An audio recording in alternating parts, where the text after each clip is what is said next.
अस्सलाम वालेकुम नाज़रीन किराम, अब वक्त आ चुका है कि हिंदुस्तान के मुसलमान ये इतराज़ सबसे पहले यही है कि धर्मों से मत जोड़िए, आप भारत से जोड़िए और भारतीयता से जोड़िए, राष्ट्र सर्वोपरि है। दोस्तों, एक जो मुद्दा है जिसको लेके इंडिया को बदनाम किया जा रहा है वो है कोरोना वैक्सीन। कोरोना वैक्सीन को लेके जो भी रूमर्स हैं वो बेसलेस हैं।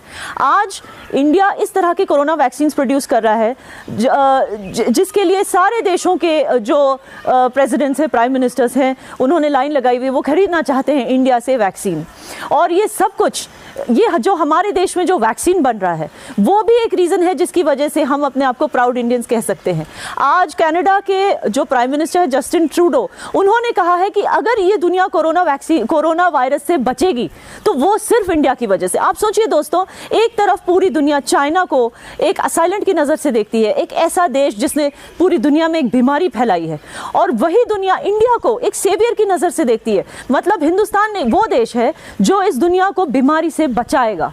तो ये है इंडिया के बारे में लोगों की राय, और हमें एज मुसलमान भी यही राय रखनी चाहिए कि हम हिंदुस्तानी हैं एंड हम प्राउड हिंदुस्तानी हैं।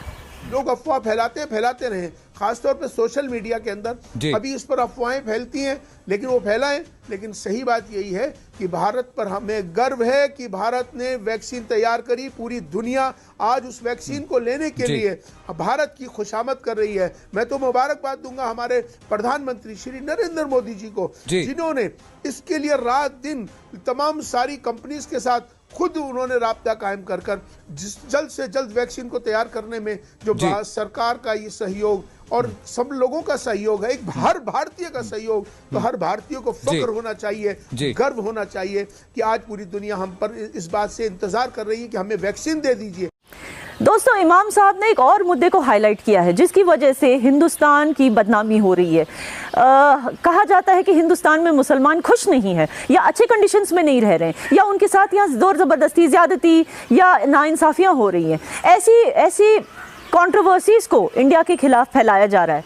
तो ऑल इंडिया इमाम ऑर्गेनाइजेशन के इमाम साहब अहमद इलियासी, जो हेड हैं इमाम ऑर्गेनाइजेशन के, वो इस चीज़ को खुद डिनाई कर रहे हैं। वो कह रहे हैं कि चाइना में देखो उइगुर मुस्लिम्स की क्या हालत है, और पाकिस्तान में देखो कैसे सुन्नी और शिया एक दूसरे की जान के पीछे पड़े हैं। अगर हम इस तरह से कंपेयर करें तो हिंदुस्तान का मुस्लिम आबाद है और बहुत ही खुश है। चाइना का जो मुसलमान है वहां पर उनको कोई किसी तरह की, उनको ना तो नाम रखने की आज़ादी है चाइना के अंदर, ना उनको इबादत करने की आज़ादी है, ना वो टोपी पहन सकते हैं, ना वो दाढ़ी रख सकते हैं, ना वो रोज़ा रख सकते हैं।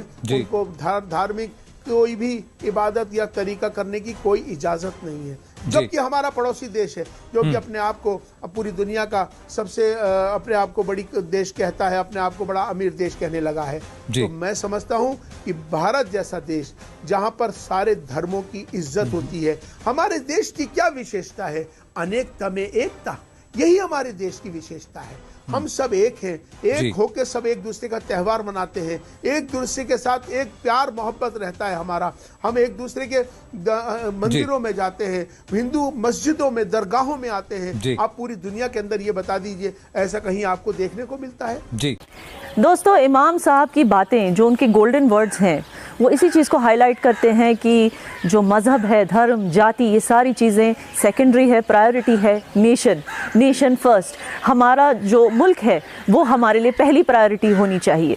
और जब हर हिंदुस्तानी ऐसे सोचेगा, अपने धर्म से उठ के सोचेगा, तभी ही इस देश का प्रोग्रेस होगा, इस देश में यूनिटी बरकरार रहेगी और इस देश को कोई भी फॉरेन इन्वेजन तोड़ नहीं पाएगी। तो दोस्तों, आपने इमाम इलियासी की बातें सुनी। अब मैं लास्ट में बस यही कहूँगी, जो अल्लामा इकबाल साहब फरमाते थे, मैं उनको रिकोट करना चाहती हूँ। मज़हब नहीं सिखाता आपस में बैर रखना, हिंदी है हम, वतन है हिंदुस्तान हमारा। Thank you for listening. जय हिंद।